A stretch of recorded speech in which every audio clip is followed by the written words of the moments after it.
Берегите его. Конечно.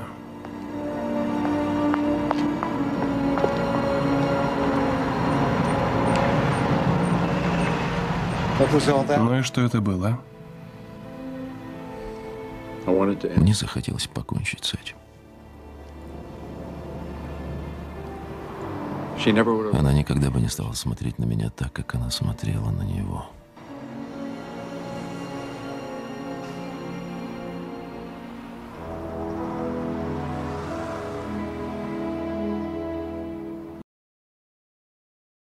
Роберт Редфорд. Он стал уникальным явлением среди голливудских знаменитостей.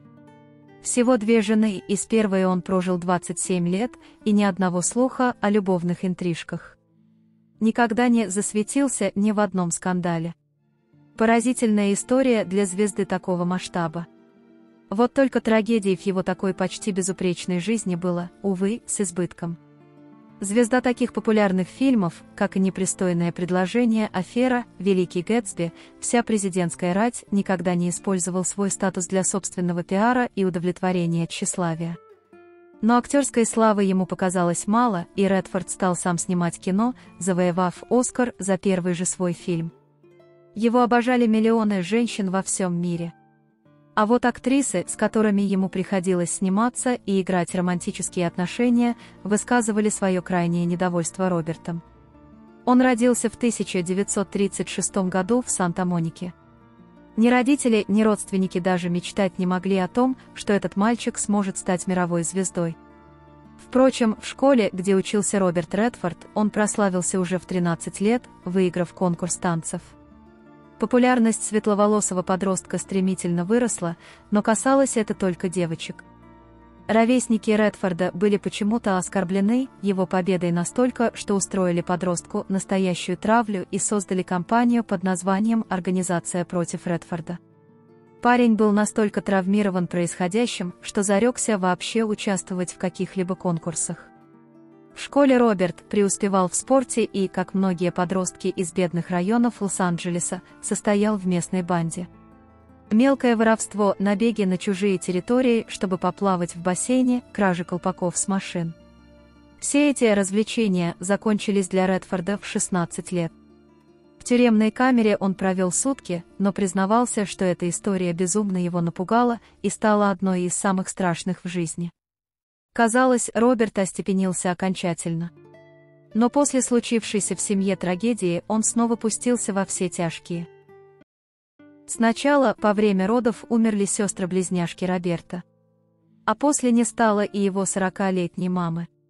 Благодаря своим успехам в бейсболе он поступил в университет Колорадо, но ни посещением лекций, ни упорными тренировками утруждать себя вовсе не собирался. Он пытался убежать от реальности единственным, как ему тогда казалось, доступным способом. Чрезмерным употреблением спиртного, которое сопровождалось бурными загулами. Редфорд уехал в Европу искать себя и свое призвание. Бедствовал, зарабатывал на пропитание, рисуя туристов и детей. Ночевал где придется. Вернувшись в Америку, в 1958 году Редфорд женился. Девушку звали Лола Ван Вагенен. С ней он познакомился еще в университете. Лола ради него ушла из университета, чтобы переехать с Робертом в Нью-Йорк, куда устремлялись все люди, мечтающие посвятить жизнь творчеству. В Нью-Йорке Редфорд учился в Академии драматических искусств и художественном институте. Спустя год они с Лолой пережили страшную трагедию, их первый ребенок, сын Скотт, умер в 2,5 месяца от так называемого синдрома внезапной детской смерти. Мы были так молоды и понятия не имели об этом синдроме. И могли думать лишь о том, что виноваты, сделали что-то не так. Родители всегда себя винят.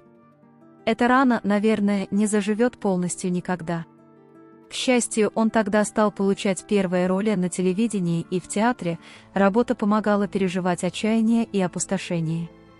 Реальный прорыв в карьере случился в 1963 году, когда режиссер Майк Николс на Бродвее поставил спектакль «Босиком по парку» по пьесе Нила Саймона. Редфорд сыграл главную роль. Символично, что и первый серьезный успех в кино пришел к нему после фильма «Босиком по парку». где Роберт сыграл с Джейн Фондой. Джейн, кстати, была в полном восторге от работы с Робертом. Она уверяла, будто между ними пробегали искры, но оба были несвободны и не позволяли себе ничего лишнего. А Редфорд, уже став известным на весь мир, в одном из своих интервью сказал о том, что никогда не имел привычки заводить служебные романы. В фильме «Великий Гэтсби» Миа Фэрроу играла возлюбленную героя Редфорда. И осталась крайне недовольна работой с актером.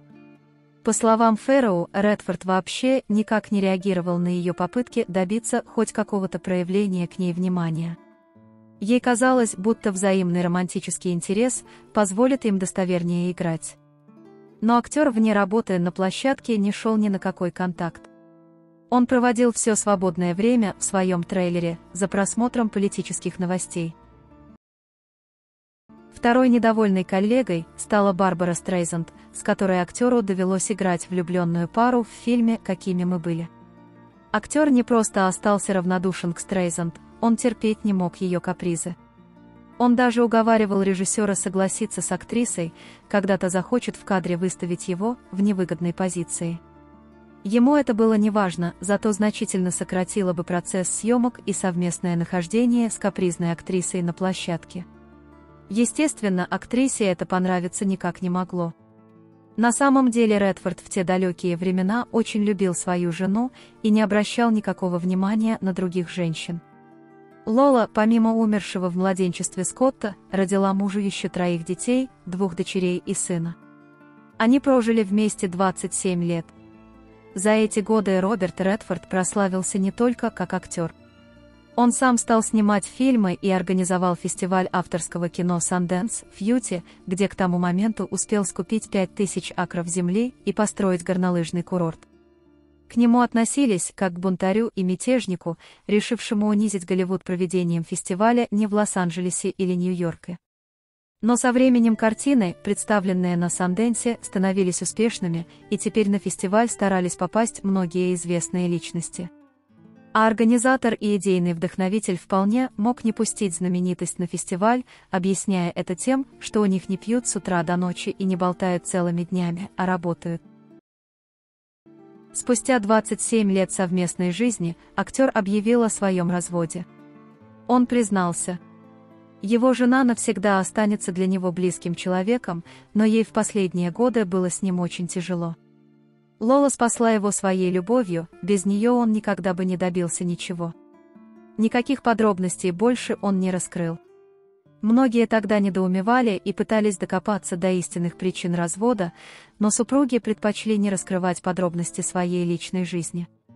Спустя несколько лет после расставания с женой, в начале 1990-х, Роберт Редфорд на Санденсе познакомился с художницей из Германии Сибиллой Заккерс. И жизнь вдруг заиграла для него новыми красками. Она была моложе на 20 лет, благодаря ей он снова начал рисовать и смеяться, как мальчишка. И главное, она ответила взаимностью на его чувства. Поженились они далеко не сразу, а лишь в 2009 году, когда актеру уже исполнилось 72 года. Сейчас ему 88, и он по-прежнему счастлив. В последние годы он отошел от дел и предпочитает проводить все свое время с женой, дочерями, внуками и правнуками.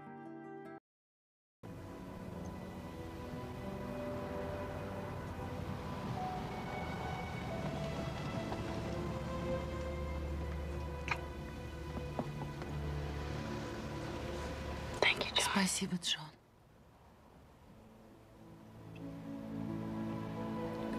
Прощай. Прощай.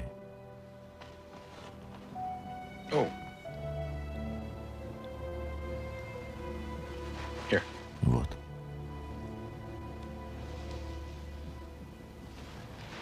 На удачу.